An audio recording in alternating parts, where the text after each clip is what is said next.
वृत्ति लिखा है कि नहीं, क्लीबे माने नपुंसके वर्तमानस्य अजंतस्य प्रातिपदिकस्य ह्रस्वः।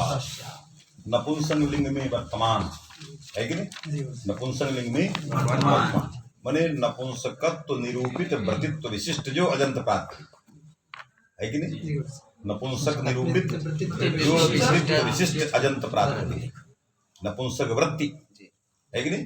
तो नपुंसक वृत्ति में नपुंसकः नपुंसकम यत्र तिष्ठति, बस जैसे भूतल निरूपित वृत्तित्व विशिष्टा घटा माने भूतल निरूपित वृत्तितावान घटा, समझे कि नहीं। तो नपुंसक निरूपित वृत्तितावत अजंतम प्रातिपदिकम तस्य ह्रस्व, ये कह रहे हैं क्योंकि अर्थ जो है शब्द भी रहता है। नपुंसक शब्दों का अर्थ है क्योंकि शब्द के स्वार्थ द्रव्य लिंग संख्या कारक ही अर्थ होते हैं।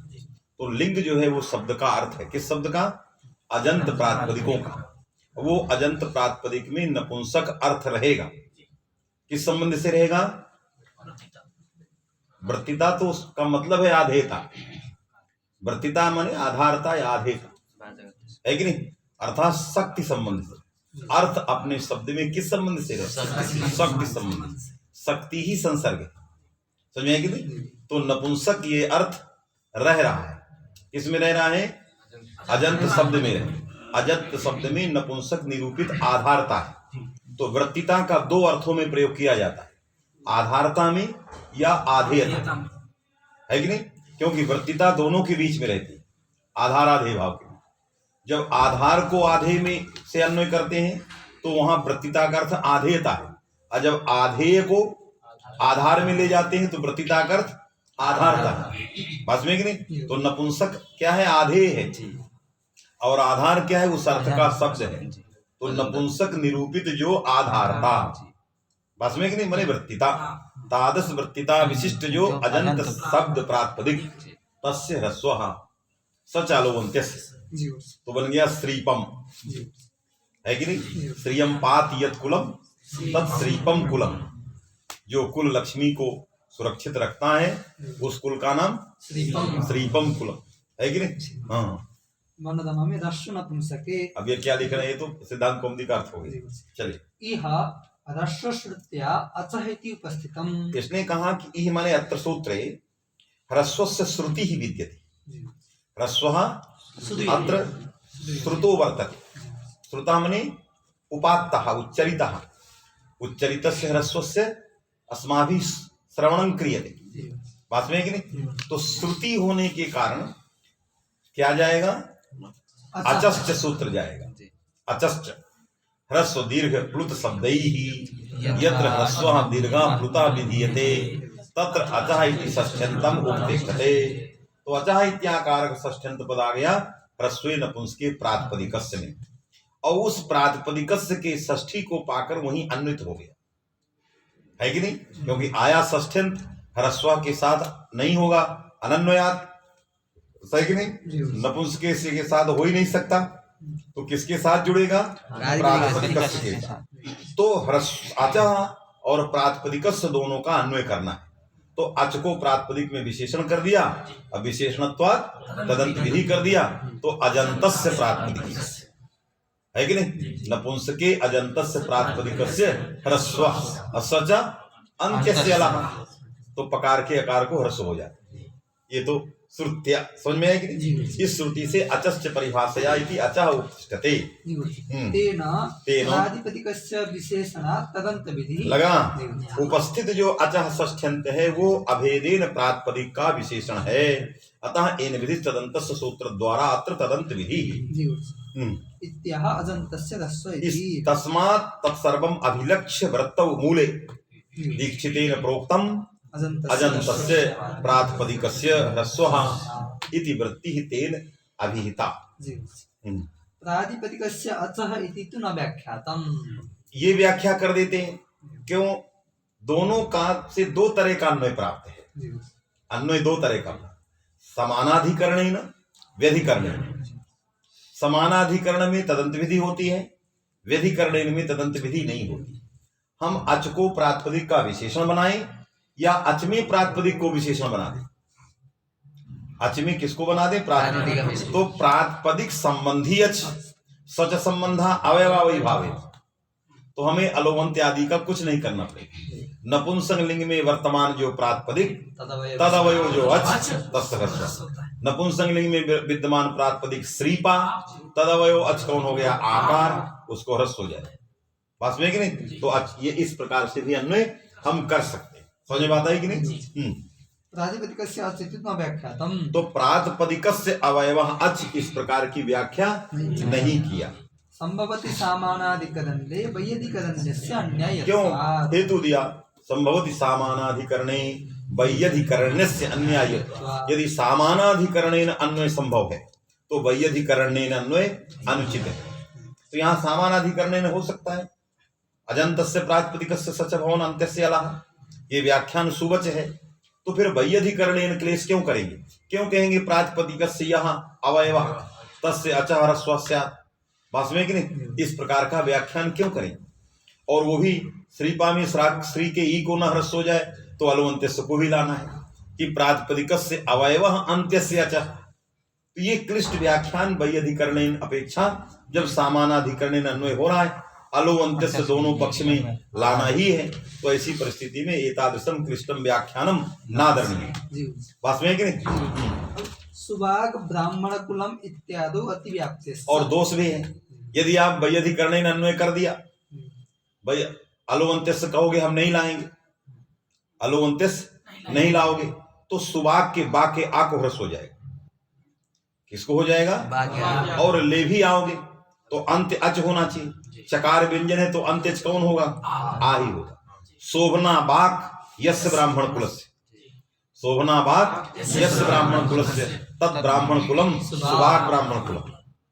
तो जो सुभाग है ये नपुंसक लिंग में हो गया, और उस प्रातिपदिक भी हो गया समासत्वात्, उसका अंत्य कौन हो गया? बामेया, तो उसको क्या हो जाएगा? ह्रस्व हो जाएगा। आया? तो प्रत्युत अतिव्याप्ति और वैयधिकरणेन अन्वय में क्लेश, इसलिए सामानाधिकरणेन अन्वय ही करना उचित है। इसलिए सिद्धांत कौमुदी में सिद्धांत पक्ष लिख दिया कि नपुंसके वर्तमानस्य अजन्तस्य प्रातिपदिकस्य संबंधिनः अन्त्यस्य अलः ह्रस्वस्य। समझ में आएगी? हाँ, मूल में श्रीपम ज्ञानवत श्रीपाय। हाँ, मूल है कौन? ये श्रीपम ज्ञानवत, श्रीपम के रूप ज्ञानवत चलेंगे। श्रीपम श्रीपे श्रीपाणी, श्रीपाणी अटकोर को लगाई जाएगा श्रीपाणी। तो श्रीपम श्रीपे श्रीपाणी, श्रीपम श्रीपे श्रीपाणी, श्रीपेण श्रीपाय ज्ञानवत रूप चलेंगे। अब क्या लिख रहे हैं? श्रीपाय अत्र सन्निपात, माने चतुर्थी में इनको आशंका आई है कि नहीं? तो श्रीप गे है कि नहीं? और गेरिया करके याद, श्रीप या, और सुपिचा से जैसे ज्ञानाय में दीर्घ है वैसे यहाँ भी दीर्घ हो गया, है कि नहीं? से संपुंबद है तो बन गया श्रीपाय। अब क्या संदेह हो गया? अत्र सन्निपात परिभाषया आतो धातोः इति आकार लोपो न। मैंने क्या लिखे हैं? अत्र मैंने श्रीपाय दीर्घ के बाद, क्योंकि आतो धातु में दीर्घ अकारांत धातु चाहिए विश्वपा की तरह, क्योंकि आतो धातु में रूप नया विश्वपा सस विभक्ति भाषंज्ञक का अधिकार है। तो अकारांत जो धातु आतो धातु मने अकारांतो यह धातु तदंतम जत भाषंज्ञकम अंगम तस्य अंत्यस्य लोपस्य, है कि नहीं? भत्वेन विवक्षित प्रत्यय विशेष के पड़े रहने पे, माने जब भस गया तो कोई ना कोई प्रत्यय वहां जरूरी है। समझ बात आई कि नहीं? तो श्रीपा में भी अकारांत धातु पा तदंत भाषंज्ञक अंग श्रीपा प्रत्यय विशेष पड़े हैं एका। समझ में आई कि नहीं? इसलिए आतो धातु की प्रवृत्ति हो गई, तब तक नहीं थी जब तक वो श्रीप था। जब वो ह्रस्व हो गया था तब तक उसमें धातु तो था एक देश में, लेकिन उसमें आदंत अकारांत धातु नहीं थी, तो तब तक वो नहीं जाता।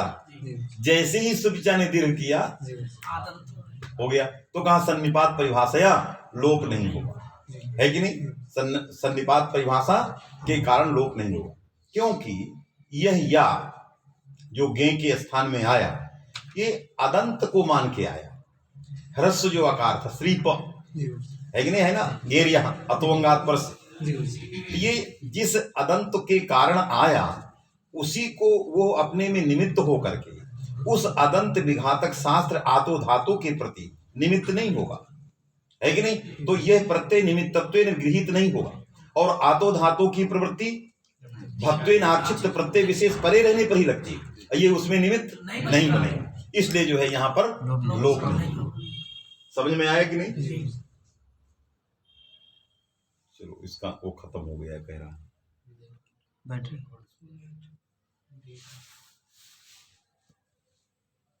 अदंतम उपजीव्य अयम यकारः सएव यकारः अदंत विघातकम शास्त्रम प्रति निमित्तम न भविष्यति, है कि नहीं? अतः नहीं लगा, इसलिए श्री पायवंग किया। ये तो सिद्धांत कौंदी हो क्या कह रहे हैं? मनोदमा में सन्निपात इति अच्छा, अवर्णम आश्रित्य कृतः यादेशः कथम तल्लोपे निमित्तम स्यात्, है कि नहीं? अवर्णम आश्रित्य, अब ये तो लिख दिया अवर्णम। अवर्णम बने अदंतत्व, उसका उसी में अवर्णम इत्यर्थ। हाँ वही, उसका तात्पर्य वही लगाना पड़े, क्योंकि अवर्णता बाद में भी है कि नहीं? दीर्घ आ रहने पर भी वही है।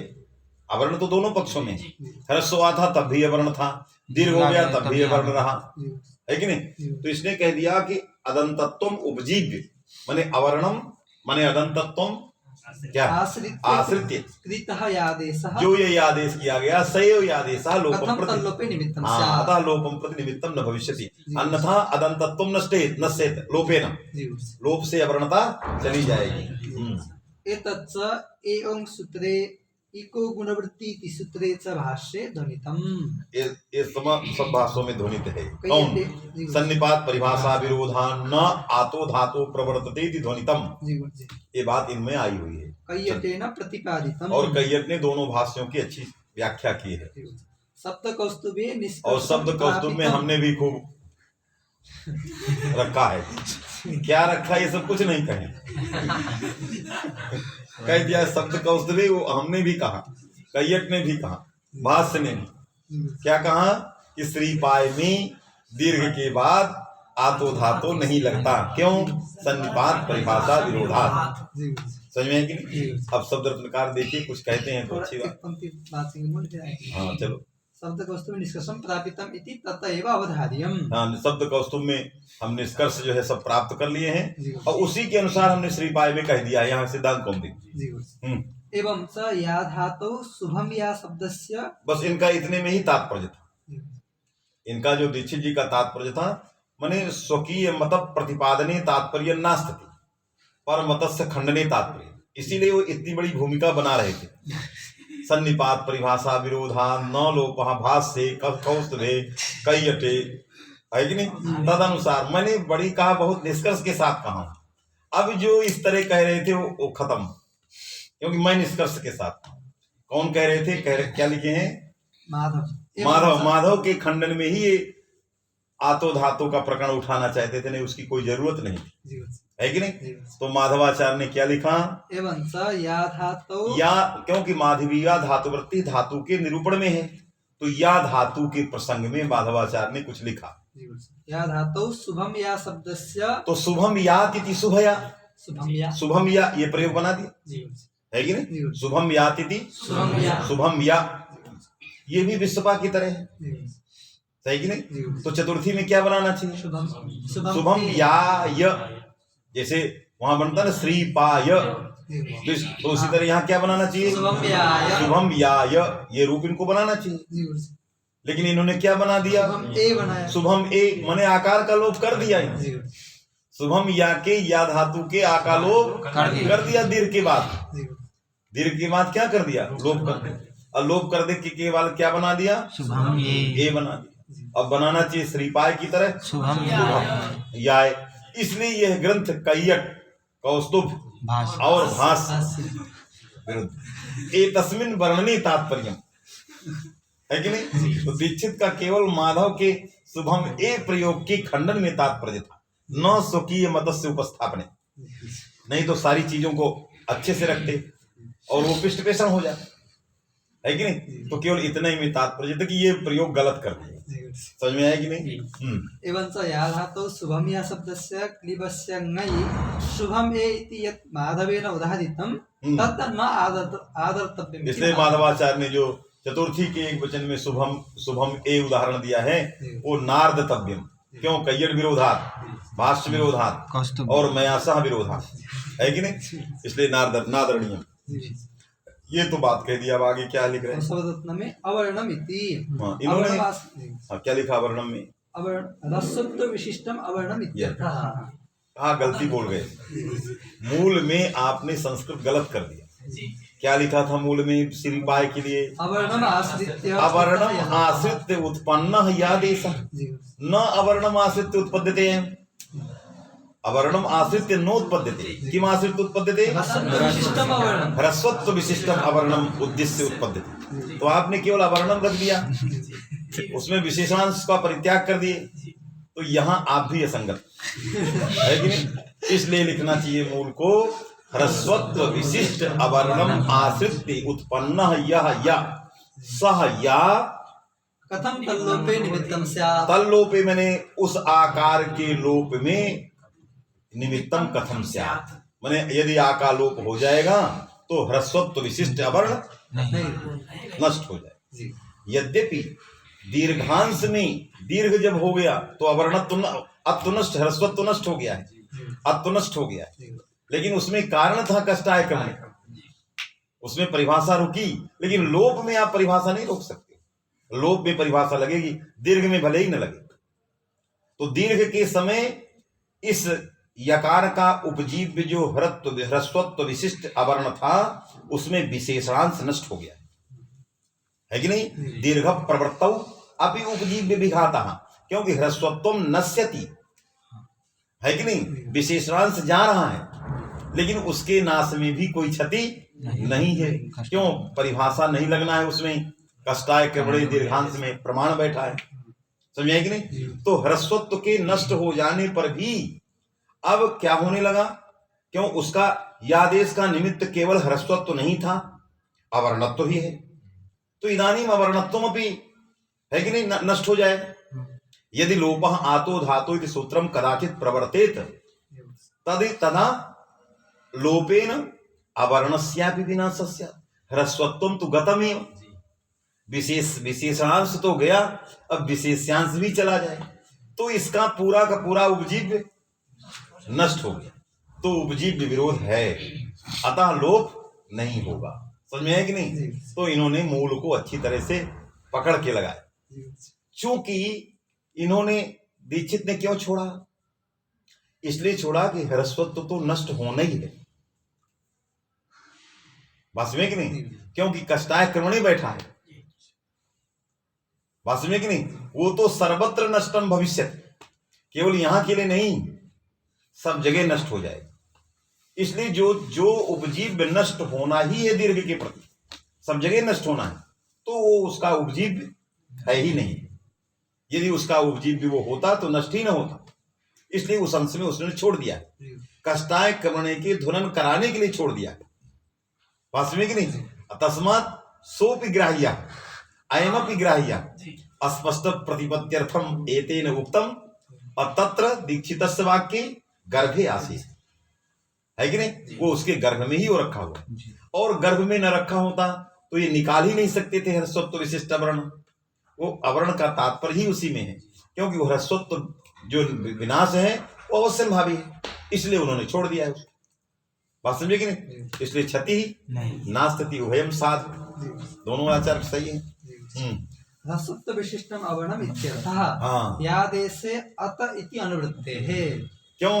न केवलम अवर्णम उद्दिश्य यकारादेशो भवति, क्योंकि गेर्यः सूत्र में अतो भी से इसका अत कह रहे हैं, आ रहा है, तो अत आ रहा है, तो अत माने ह्रस्वत्व विशिष्ट वर्ण ये है। इसलिए ह्रस्वत्व विशिष्ट वर्णम उपजीव्य अयम यादेशः तस्मात् अयम यादेशः अवर्ण विनाशक शास्त्रम प्रति निमित्तम न भविष्यति, है कि नहीं? इसलिए आलोप नहीं होगा।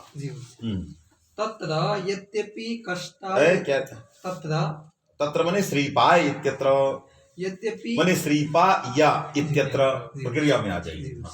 यद्यपि कष्टाय इति निर्देश प्रापित दीर्घेण ह्रस्वत्वांशः निवर्तितः। समझ में आया? जी मैंने कहा इसीलिए दीक्षित जी ने लिख दिया है अवर्ण में, उसने लिखा यद्यपि जी तत्र श्रीपाया इत्यत्र यद्यपि कष्टाय कर्मणि निर्देश प्रापित, दीर्घेण निर्देश प्रापित दीर्घ है सुपिचा के द्वारा, तो निर्देश प्रापित दीर्घ के द्वारा ह्रस्वत्वांशः निवर्तितः। ह्रस्वत्व अंशः निवर्तितः है कि नहीं, वो हट गया। जी तथापि फिर भी अवर्णत्वम आदेशे अनुवर्तते। किंतु अवर्णत्व जो है, अवर्ण जो है वो यादेश में इदानीम अस्ति, निमित्त है वो, माने उपजीव्य है। दीर्घ के बाद भी एक के नष्ट हो जाने पर एक है अवर्ण, क्योंकि अत के अंदर दो अंश थे, ह्रस्वत्व और अवर्ण। तो ह्रस्वत्व दीर्घ के निर्देश से प्रापित होने से निवर्तिता, किंतु अवर्ण है किसका, यादेश का निमित्त।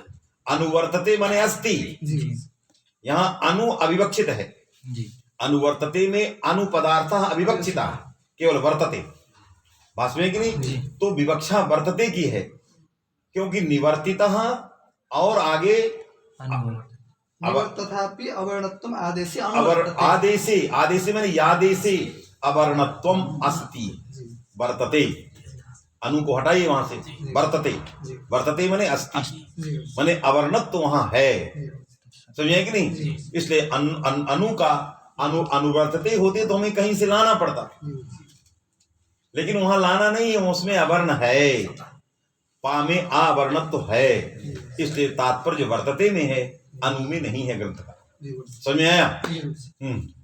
अवर्णत्वम आदेशे अनुवर्तते। हाँ, वर्तते। तदपि चेत लोपेन निवर्तते।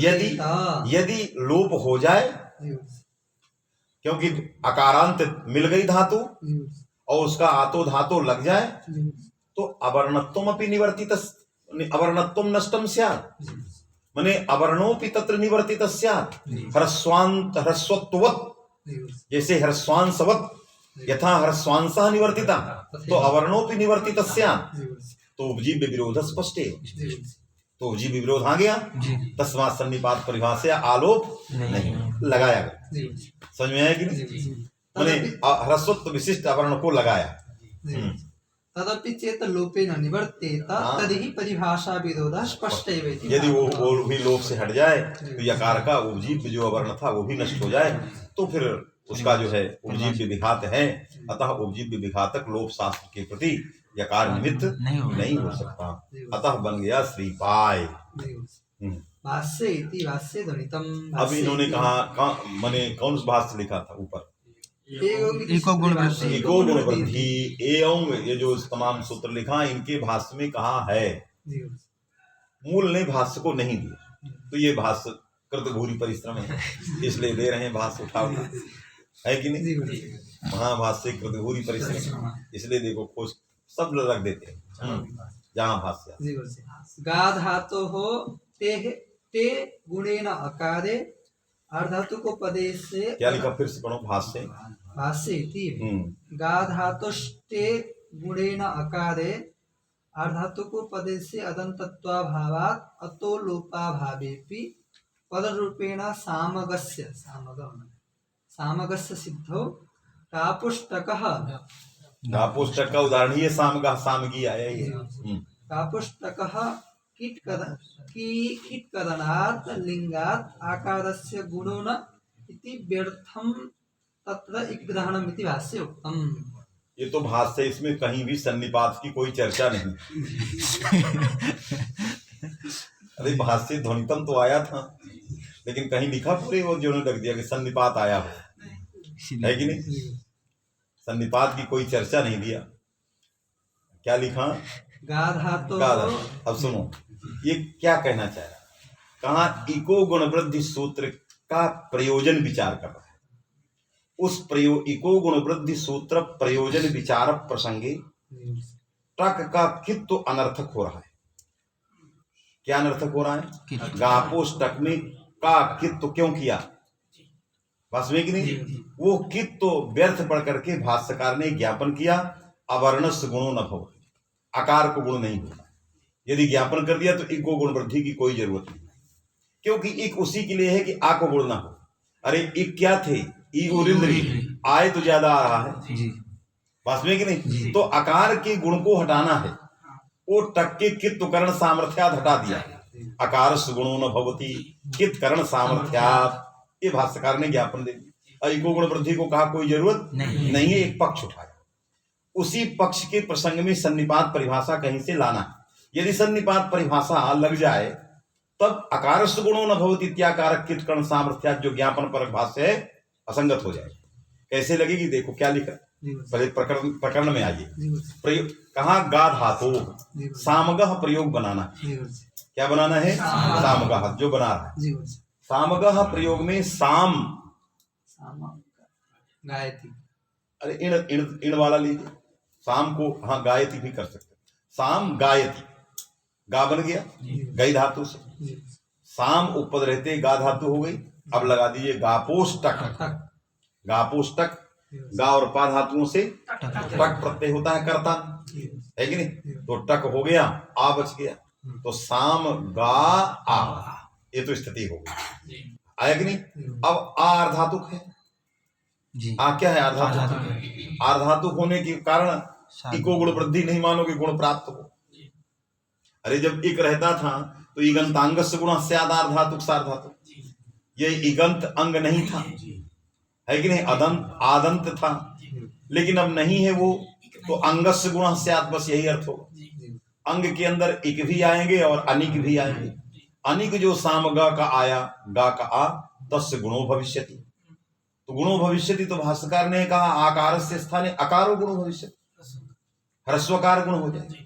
जब गुण हो जाएगा तो सामग आ और अतो गुणे से पररूप कर देंगे, सामग बन जाएगा। ये कित करण करने की क्या जरूरत है।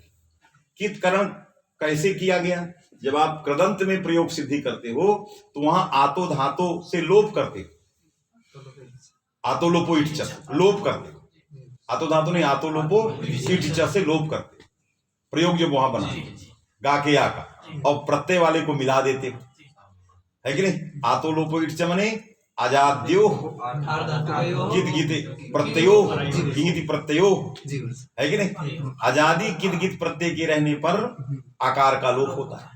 यहाँ आजादी कित गीत में टक हो जाती, इसीलिए कित किया गया था। आतो लोपो इट लग जाए इसके लिए टक में कित किया था, तो गा के आ का लोप होके सामगा सामगी ये प्रयोग बनते थे।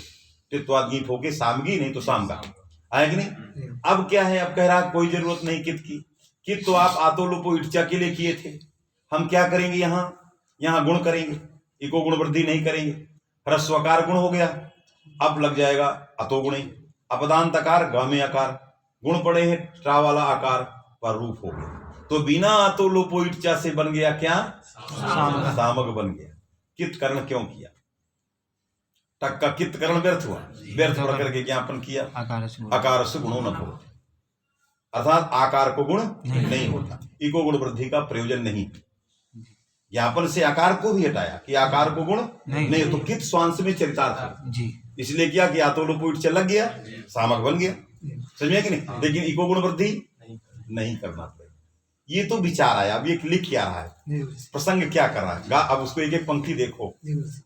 गा धातो हो टे टप्रते, माने गा धातो हो टे कित रहते टे, इसलिए का हटा रहा है क्योंकि ककार से आवश्यकता ना सकी, तक में ककार की जरूरत नहीं, कौन प्रत्यय करेंगे, टे, माने गा टा ये रखे, टे गुणेन अकारे, अर्थात जब टा रहेगा कित नहीं रहेगा, किंगिचा को कोई प्रश्न नहीं है, इको गुण वृद्धि की जरूरत नहीं, तो हम आ को गुण कर देंगे, गुणेन अकारे, फिर अर्धातुकोपदेश से अदंत, गुणेन अकारे, फिर अर्धातुकोपदेश से अदंतत्वाभावात्, अब गुणेन का यहाँ अर्ध विराम, गुणे आकार क्या, गुणेन अकारे, अब गुणेन का यहीं रुको, अकारे अर्धातुकोपदेशे अदंतत्वाभावात्, ये जो गुण से आया हुआ आकार है, इस आकार में ये आर्धातुकोपदेशे, क्योंकि अतो लोपा नहीं लगा सकते, आर्धातुकोपदेशे यद अकारांतम तस्य आकार लोपा स्यात् आर्धातु, तो आर्धातुक के उपदेश में अकारांत नहीं था, आकारांत जब टक आया था, समझ में है कि नहीं। इसलिए कहा गुणेन अकारे, गुण से आया हुआ जो आ है, इस आ में आर्धातुकोपदेशे अकारांतत्व नहीं है, अकारांतत्वा भावेन, जी गुरुजी। अब आर्धातु के उपदेश काल में यह सामग अकारांत नहीं था, जी। अतः अतो लोपे नहीं लगेगा। जी गुरुजी। समझ में आया? जी गुरुजी। नहीं लगेगा तो अकारांतत्वाभावेन अकारे आर्धातुकोपदेशे अदन्तत्वाभावात् अतो लोपाभावेपि हाँ पररूपेण पररूपेण। सामगस्य क्योंकि सिद्धौ। ये आतोलोप ईटचा नहीं लगा तो अतोलोपा लग जाए, तो अतोलोपा भी गुणों के बाद नहीं लगेगा, क्योंकि आर्धातु को उपदेश में अकारांत नहीं है, जी गुरुजी। इसलिए लोप नहीं होगा। तो भाष्यकार ने कहा पररूपे, पररूपेण सामगस्य है कि सिद्धौ। नहीं, सामगस्य है कि नहीं, सामक की सिद्धि पर रूप के द्वारा हो जाएगी। सामगस्य इत्याकारकस्य शब्दस्य सिद्धि भविष्यति। वहां षष्ठी से मतलब नहीं है, सामग शब्दस्य, जो इसका उदाहरण सामग शब्द है उस शब्द की सिद्धि हो जाएगी। जब हो गई तो कित कर्णम व्यर्थम, समझिए कि नहीं, व्यर्थ पढ़ करके क्या किया, आकारस्य गुणोना। अकार से गुण होना, अकार को गुण नहीं होगा। अकारक गुण व्यावृत्ति के लिए किया गया ही को गुण वृद्धि आवश्यक, क्योंकि अकारक व्यावृत्ति के लिए परिभाषा की। अब उसको हमने किससे व्यावृत्ति किया, कित कर्ण से, कि अकार से गुणो ना, है कि नहीं, मैंने आकार को गुण, अकार को गुण नहीं होगा। सामगस्य सिद्धौ गापोष्टकः कित्करणात् लिंगात्, कित कर्ण रूप जो लिंग है, उसके द्वारा आकारस्य गुणो न इति व्यर्थम तत्र इग्रहणम इति भाष्ये व्यर्थम इग्रहणम, अकारस्य गुणो न इति ज्ञापनात् इग्रहणम व्यर्थम इति भाष्ये स्थितम। इग्रहण जो है व्यर्थ है, ऐसा ये तो भाष्य हो। अब क्या आगे दे रहा है देखो, परिभाषा के विषय में लिखा नहीं, फिर कई टेना करके लिखा, कैयट इस भाष्य को लगाएगा तभी तो परिभाषा है। कई टेना इति माने भाष्य से आया तो कैयट ने उसको कैसे लगाया सन्निपात, क्योंकि मूल में दिखा है कैयटेन स्पष्टीकृतम प्रतिपादित, यहाँ तो भाष्यकार ने केवल ध्वनितम, ध्वनित को प्रतिपादितम कैसे किया, तो उसको लगाएंगे तभी आएगा। समझ में आया कि नहीं?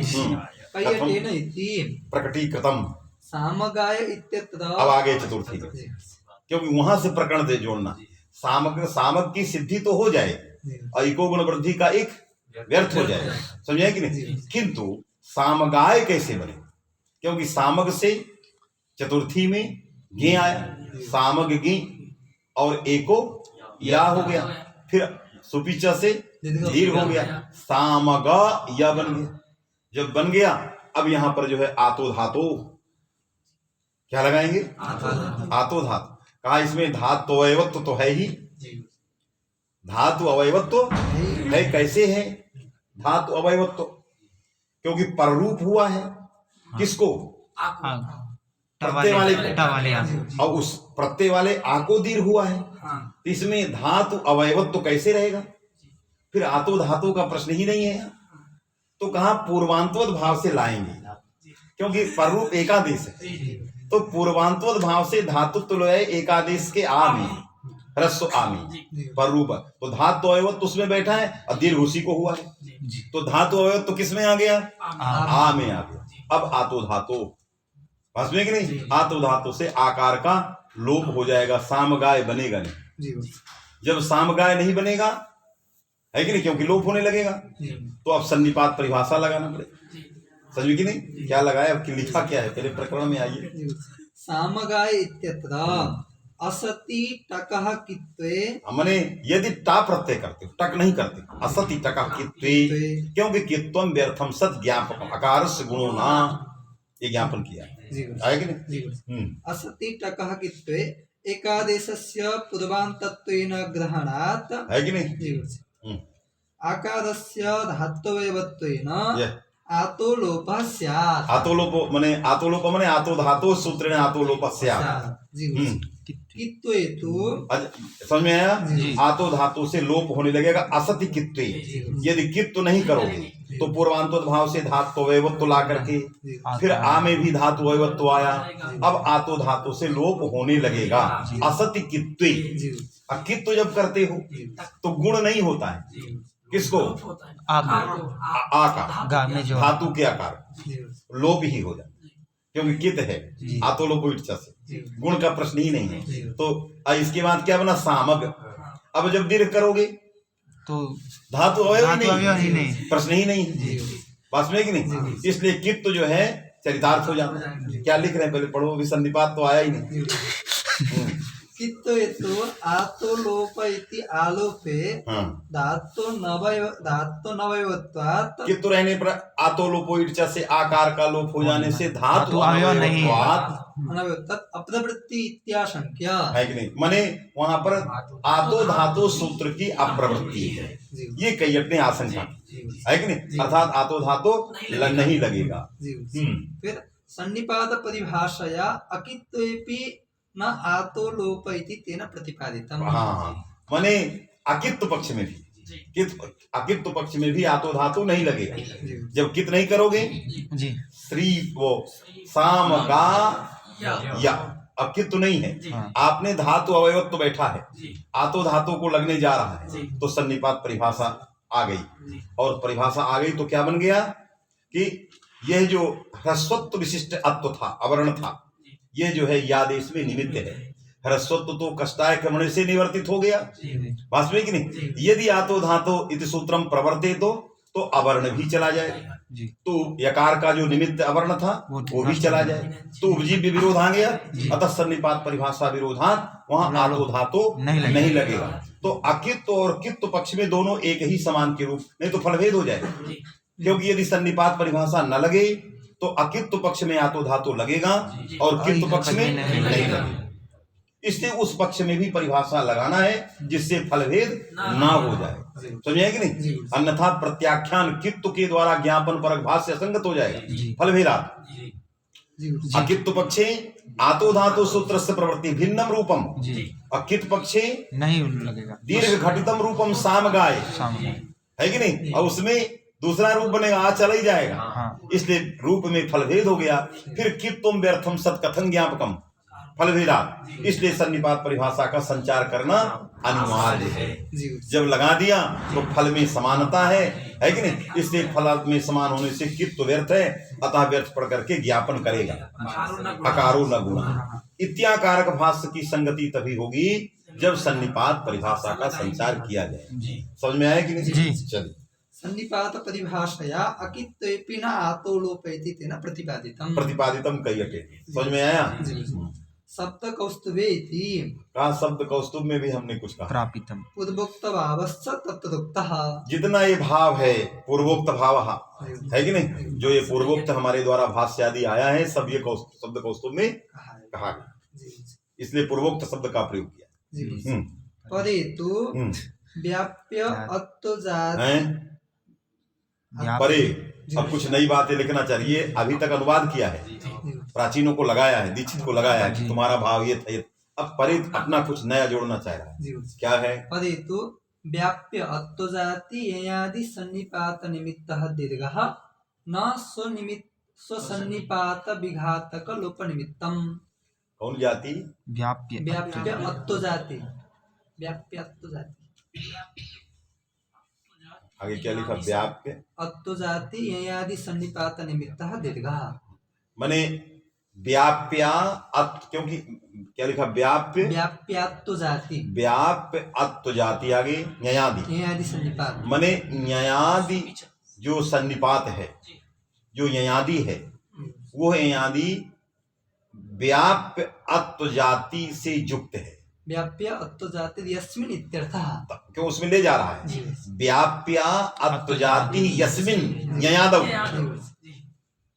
व्याप्य अत्व जाति है जिस न्यायादि में, जिस न्यायादि में क्या है? व्याप्य। अब व्याप्य अत्व जाति है तो वर्णत्वादि की अपेक्षा है कि नहीं, वर्णत या जो है इदम अत्व जाति ही, तपर कर्ण जो अत है उसमें रहने वाली जाति की अपेक्षा है कि नहीं, व्यापक, माने व्याप्य अत्व जाति ही, माने व्याप्या, व्याप्या या जाति ही, कौन? तपर कर्ण वाली अत्व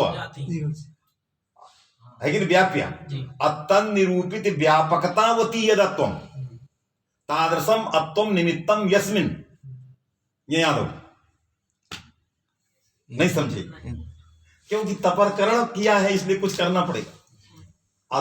अत है वहां, अतो क्यों गेरिया में अदंतांग से अत है, तो अत में दो जातियां हैं, अत में दो जातियां हैं, एक अत्व अत्व माने आता, दोता वाला, और एक अत्व, दो जाति। समझे कि नहीं? जैसा मैं समझ रहा हूं, मैं गंभीरता से उसको लिया हूं इसलिए समझ रहा हूं, क्योंकि व्याप्त का अन्वय यदि इसमें यादी में नहीं, यदि एक तकार वाले अत्व में करेंगे तो संदेह ये हो जाएगा कि किसकी अपेक्षा ये व्याप्य है, और वो उसकी जरूरत नहीं, वर्ण आदि वर्ण को पकड़ने की जरूरत नहीं। तो ये जो व्याप्य अत्व में जो ता बना है, दो तकार वाला है, तपर करने वाला, और त के बाद तो एक ता वाला व्यापक। हाँ, ये अब अब पकड़, ये क्योंकि वो कह रहा है कि ययादि में निमित्त कौन है? तपर करने वाला अत, वो अत निमित्त है। अत को निमित्त मान के जो है यहाँ रहने पर यादेश होता है। इसलिए वो एक तकार को न कोई समझ ले, दो तकार वाला ये अत तो लिखा है, इस बात को बताने के लिए व्याप लगाया, नहीं वो ग्रंथ बैठेगा ही नहीं। ये समाज से नहीं वो बैठना है, समाज तो दोनों को एक करने के लिए है। अब व्याप्या तुम जाति यस्मिन, इससे नहीं मतलब पता चल जाएगा कि लग गया, इससे नहीं पता चलेगा, उसको दो तकार समझना चाहिए। समझ में आया कि नहीं? हाँ। समझ नहीं, ग्रंथ का हार नहीं समझ में, दिमाग लगाया, हम भी समझ, हमने सोचा वर्णत्व की अपेक्षा कह रहा, वर्ण से कोई लेना देना नहीं, इसलिए इसको ये लगा, इसको लिख लीजिए, इस बात को लिख लीजिए तो दिमाग से निकल जाए। समझ में बात आ गई सबके? क्योंकि यादेश में निमित्त अत है, अत में दो जातियां हैं, अत्व और अत्व। एक अत्व बीच में एक तकार, आ के बाद जो तो आया है, और एक अत के बाद तो आता है, तो जो अत के बाद तो आता है वो जाति अत्व की अपेक्षा व्यापक है। समझ में आया कि नहीं? तो व्यापक जो अत्व है वो निमित्त नहीं है, व्याप्य जो अत्व है वो निमित्त है। किसमें? यादी में, यादेश में। समझ में आया कि नहीं?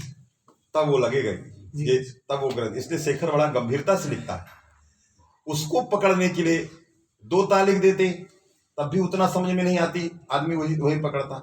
एक उसका, उसको तपर कर्ण को पकड़ने के लिए व्याप लगा दिया, तपर कर्ण अत को पकड़ने के लिए क्या लगा दिया? व्याप, है कि नहीं? नहीं तो सामान्य अत्व व्याप्य हटा देते, है कि नहीं? अत्व सन्निपात जो है आदि, अत्व को निमित्त मानकर होने वाला जो है आदि, समझे कि नहीं? तो अवर्ण आता।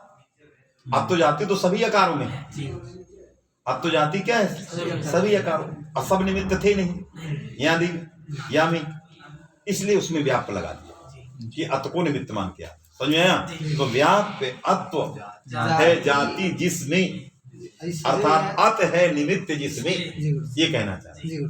अत है निमित्त जिस यादेश में, ऐसा जो यादेश और उसका सन्निपात, माने अत और या का सन्निपात, अत और या का सन्निपात, श्रीप या सामग या, ये जो सन्निपात, समझा कि नहीं? इस प्रकार का जो सन्निपात है, व्याप्य अत्व जाति ययादि सन्निपात निमित्तः दीर्घः, है कि नहीं? ये दीर्घ है।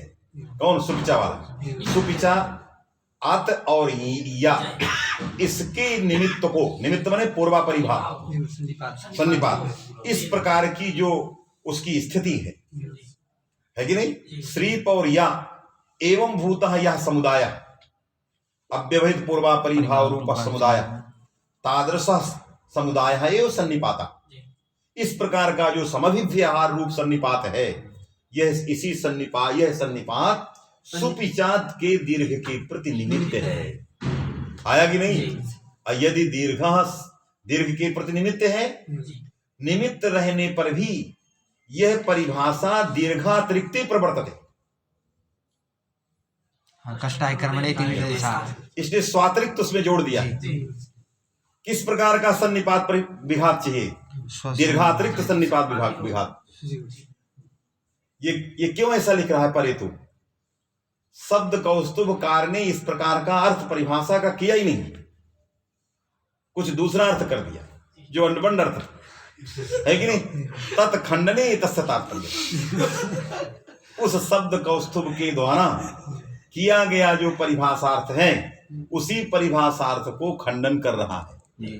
कहा इस परिभाषा में स्वातिरिक्त जोड़ना पड़ेगा, क्यों कष्टाय कर्मणे कह दिए हो, समझ बात है कि नहीं। तो स्वातिरिक्तस्य माने दीर्घातिरिक्तस्य सन्निपात विघात, दीर्घातिरिक्त जो सन्निपात है उस सन्निपात का यदि विघात होगा, अर्थात दीर्घ के प्रति ये सन्निपात विघात प्रतिबंधक नहीं है, लेकिन लोप के प्रति दीर्घ के बाद यदि लोप करोगे तो निमित्त नहीं बनेगा, तो ये प्रतिबंधक होगा, ये सन्निपात विघात प्रतिबंधक होगा, यदि प्रतिबंधक होगा तो लोप नहीं होगा।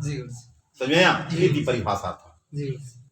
चलिए, व्याप्यात्मजाति आदि सन्निपात निमित्तः दीर्घः न स्वसन्निपात विघातक लोप निमित्तम। लगा न स्वसन्निपात विघात लोप निमित्तम है कि नहीं। स्वसन्निपात विघातक जो लोप है अपने सन्निपात को प्राप्त करके जो यह आया है वो उसमें निमित्त नहीं, आक्षिप्त प्रत्यय विशेष में निमित्त नहीं होगा। समझ में आया कि नहीं। सन्निपात परिभाषायाः परिभाषाया अर्थ सन्निपात लक्षण विधि प्रवृत्ते प्राक तन्निमित्त भूतः यः सन्निपातः। लोप के पहले सन्निपात लक्षण निमित्त विघातात् पूर्वम, माने दीर्घ के पहले जिस प्रकार का सन्निपात था, दीर्घ के पहले सन्निपात था स्त्रीप और या का सन्निपात, प्रवृत्ति के पहले जिस प्रकार का सन्निपात था उस सन्निपात विघात करने वाले दो चीजें हैं, दीर्घ और लोप। तो इसमें स्वातिरिक्त है, अर्थात दीर्घ में यह सन्निपात विघात प्रतिबंधक नहीं है। समझे क्यों, इसमें स्वातिरिक्त लगाना पड़ेगा, कष्टाय कर्मणे बैठा हुआ है। तो दीर्घातिरिक्त से सन्निपात विघातस्य विघातक शास्त्र प्रति निमित्त न है कि नहीं। ये सन्निपात के विघातक शास्त्र आतो धातु के प्रति यह यादि जो है निमित्त नहीं हो सकती है कि नहीं, इसलिए लोप नहीं होता। इति परिभाषा सन्निपात परिभाषायाः सन्निपात लक्षण विधि प्रवृत्ति प्राक तन्निमित्त भूतः यः सन्निपातः। लगा कि नहीं। तद विघातकस्य स्वातिरिक्तस्य लोपस्य स्वातिरिक्तस्य स्वयं अनिमित्तम इत्यर्थ, माने स्वयं वो अनिमित्तम, माने यादि जो स्वयं उस सन्निपात विघातक के प्रति निमित्त नहीं होती। दीर्घम प्रति भविष्य क्योंकि स्वातिरिक्त लगा दी। समझ में आया, दीर्घ के प्रति ये सन्निपात जो है निमित्त रहेगा, दीर्घातिरिक्त के प्रति ये सन्निपात निमित्त नहीं रहेगा। इत्यर्थः इति परिभाषार्थः। समझ में आया। पर बहुत जोरदार अर्थ किया है। संवर्ग नपुंसकार हैं, संवर्ग नपुंसकार क्या लिख रहे हैं। अयम लुक मैंने ह्रस्व नपुंसक प्रातिपदिक हो गया। चलिए, सोमोर नपुंसकार। अयम लुक पूर्ववी क्या प्रतिषेध लिखा सिद्धांत में। क्लीबात अंगात अनयोः समोट लुक्स्या। क्लीबात अंगात अनयोः समोह लुक्स्या। नपुंसक लिंग में रहने वाला जो अदंत अंग है उससे उत्तर सु और अम का लुक होता है। ठीक है। अयम लुक पूर्ववी प्रतिषेधेन तेदाद्यत्वस्य किमः कादेशस्य च बाधकः। हाँ, ये जो लुक है ये तेदाद्यत्वस्य और किमः कादेशस्य च, किम के स्थान में होने वाला कादेश और तेदादी नामक सूत्र से होने वाला आदेश, इन दोनों का बाधक है। अर्थात तेदादी नामक को बाध करके और का को बाध करके पहले लुक ही हो जाएगा। इसलिए किम का जो रूप चलता है नपुंसक में किम कान इसीलिए चलता, नहीं तो का वहां भी हो जाती। जैसे ही विभक्ति आती तो किम को का ही आदेश होता। तत्ते तान, तद आया तो लुक ना होता, पहले क्या हो जाते दादी नामे लग जाता अत, तो अत को बाधेगा और कादेश को बाधेगा, तो किम के कानी वहां बनेगा और तत्ते तानी यहाँ बनेगा। आया कि नहीं। हाँ, पदत्वादि तेदाद्यत्वे अम्भावेन तम कुलमिति स्यात्। माने परत्वाद यदि हो जाता क्योंकि बाधक था अपवादत्वाद, ऐसे में परत्वाद तेदादी नामा भी प्राप्त है, किमः का भी प्राप्त है, तो क्या होता तम कुलम। अरे सुबह अब लुक तो होता नहीं, अतवम आ गया। जब तेदादी नामा लग गया परत्वाद तो अतवम आ गया, तो लुक को बात कर अतवम लग जाता, तो रूप क्या बनता तम, तम ते तानी, तम कुलम, ये रूप चलता। समझ में कि नहीं। अहों को बनाना तत्कुलम, तो तत्कुलम की जगह तम कुलम बनने लगता। अतः परत्वाद तेदादी नामा प्राप्त, जो परत्वाद तेदादी नामा उसको बाद के अपवादत्वाद लुक ही हो जाए, पुनः विभक्ति परत्वाद भावा तेदादी नामा नहीं लगेगा। समझ में आया। सर्वदत्न में पूर्ववी प्रतिषेधन इति कहाँ पूर्व प्रतिषेधन था। अयं लुक् पदवर्ती सिद्धेन तस्य अच्छा, पूर्व पदत्वात् नहीं, पूर्व प्रसिद्ध, परत्वात् वो प्राप्त था, पूर्व प्रसिद्ध लुक हो गया। ठीक है। अंतरंगान अपि इत्यस्य उपलक्षणम् इदम्। हाँ, अंतरंगान विधीन बहिरंगो लुक बाधते, है कि नहीं? इसका उपलक्षक है अंतरंगान अपि इत्यस्य उपलक्षणम्। हाँ, माने ये अंतरंग भी है।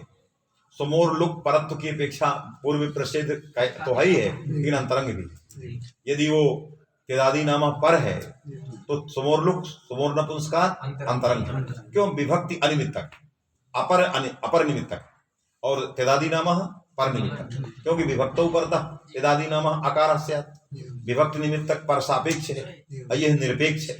तो विभक्ति निरपेक्षत्वेन समोर लुक इत्यस्य अंतरंगत्वम्, विभक्ति सापेक्षतया तस्य बहिरंगत्वम्।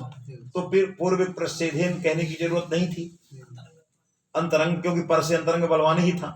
इससे दीक्षित जी के पूर्व प्रसिद्धेन को खंडन कर रहा है कि वो पूर्व प्रसिद्धेन दीक्षित का तात्पर्य अंतरंग में उपलक्षण है, माने वो स्वेतर बोधक में तात्पर्य है, स्वबोध में नहीं है। आया कि नहीं? इससे अंतरंगत्वम इति विज्ञेयम पूर्व प्रसिद्धेन। क्या लिखा है? अंतरंगानपि इत्यस्य उपलक्षणम् इदम्। अच्छा, वो दूसरा लगा अंतरंगानपि, परिभाषा लगा अंतरंगानपि विधीन बहिरंगो लुक बाधते। तो अंतरंगानपि, क्योंकि अंतरंग तो है ही, कौन? समोर नपुंसकात् अंतरंग है कि नहीं? और अंतरंग है, अंतरंगानपि विधीन बहिरंगो, आगे क्या लिखा है? अतत्य भारतिका नुदोदेन तो एतद् उत्तम। नहीं, अंतरंगानपि इत्यस्य उपलक्षणम् बस इदम्। इतना लिखा। कौन उपलक्षण किसको लिखा? आगे प्रतीक क्या लिया? पूर्व प्रतिषेधन इति, इसका लिखा तेदादी नामा इत्यादि अंतरंग है। हाँ, कहा लुक जो है बहिरंग भी रहे तब भी अंतरंग का बाधक हो। किसी ने कहा कि यदि ये पूर्व प्रसिद्ध है, कौन? समोर नपुंसकार, तो तेदादी नामा अंतरंग है। समझ में है कि नहीं? तो पूर्व प्रसिद्ध की अपेक्षा अंतरंग बहुत बलवान हो गया, तो तेदादी नामा ही लग जाना चाहिए। समझ में है कि नहीं? तेदादी नामा को अंतरंग बना रहा, और पूर्व प्रसिद्धेन समोर नपुंसकार बहिरंग, बात में है कि नहीं? क्यों? तेदादी नामः अंतरंग है, अंतरंग का लक्षण है शब्द मात्र सापेक्ष है। क्या है? शब्द मात्र सापेक्ष। और यह समोर नपुंसक क्लीबे अर्थ को निमित्त मानता है, तो यह अर्थाश्रित है। अरे क्लीबे लिखा ना, क्लीबे अतो अंगात नपुंसक निगमे, तो नपुंसक अर्थ होता है, तो अर्थ से अधिकम सापेक्षम, ये अर्थ को अधिक निमित्त मान रहा है, और वो केवल शब्द मात्र से सापेक्ष है। उसमें तेदादी आने वाले सारे शब्द हैं, है कि नहीं? विभक्ति सारे शब्दात्मक हैं, तो विभक्ति भी शब्दात्मक है और तेदादी भी शब्दात्मक है, विधेय भी शब्दात्मक है। यहाँ जो है क्लीब अर्थात्मक है, तो अर्थ से अधिक सापेक्षत्वात् समोर नपुंसकात् इति बहिरंगम तेदादी नाम अंतरंगम। लेकिन अंतरंग बलवान है, फिर भी अंतरंगानपि विधीन बहिरंगो लुक बाधते, है कि नहीं? बहिरंग जो लुक होता है वो अंतरंग का बाधक है कि नहीं? माने अंतरंग निमित्त विनाश संभावनायाम, है कि नहीं? बहिरंग लुक शास्त्र की आदि में ही प्रवृत्ति हो जाए, बहिरंग लुक उसका अंतरंग का बाधक हो जाए। अंतरंगानपि इत्यस्य उपलक्षणम् इदम्। अत्रत्य वार्तिकानुरोधेन तु एतदुक्तम्। अत्रत्य वार्तिक क्या है? तेदादिभ्यश्चेति वक्तव्यमिति हि तत्र वार्तिकम्। किसमें दिया है? शब्द अत्र मूल पढ़ रहे हैं शब्द। अच्छा, वार्तिक क्या दिया? तेदादिभ्यश्चेति वक्तव्यम्। तेदादिभ्यश्चेति वक्तव्यम् कहाँ? समोर नपुंसकात् सूत्रे वार्तिकम्। तेदादिभ्यः तेदादि विषये समोर नपुंसकात् सूत्रम इति वक्तव्यम, है कि नहीं? तो तेदादियों के लिए कहना पड़ेगा लुक, न वक्तव्यम। क्यों? अंतरंगान विधीन बहिरंगो लुक वार्ते परिभाषैव निर्वाहा पूर्व प्रसिद्धेन निर्वाहा इति वार्तिका निरोधेन सर्वा अस्माभिः विचारिता। तम कुलमिति है, तम कुलमिति स्यात्। अच्छा, मूल का प्रतीक ले रहा है। यदि अत्र प्रवृत्ति स्यात् परत्वात् अंतरंगत्वात् तदा तम कुलम रूपम स्यात् तत्कुलम रूपम न स्यात्। अब क्या लिखा? द्वितीय का वचन इति शेषः, माने द्वितीय के वचने, है कि नहीं? तम कुलम इति द्वितीय के वचने स्यात्। द्वितीया के एक वचन में कह रहा है तम कुलम हो, क्योंकि प्रथमा के एक वचन में तो माने सा जाता, अरे अंत भिन्न सकार था, तो वहां पर क्या आ जाता? सा आता, संकुलम। तो समकुलम बनता। प्रथम सा। संकुलम इति स्यात् इति बुद्ध्यम्। तदोष अनंतयो सकार सकार, तो समकुलम, तो ये क्यों लिखा तमकुलम? द्वितीय वचन विशेष। हाँ ठीक बात। फिर वृत्त्युत्व इति बारिना, फिर गेरिंग इति। चलो हो गया, छोड़ो अब, चुटका चुटका है, कल हो गया।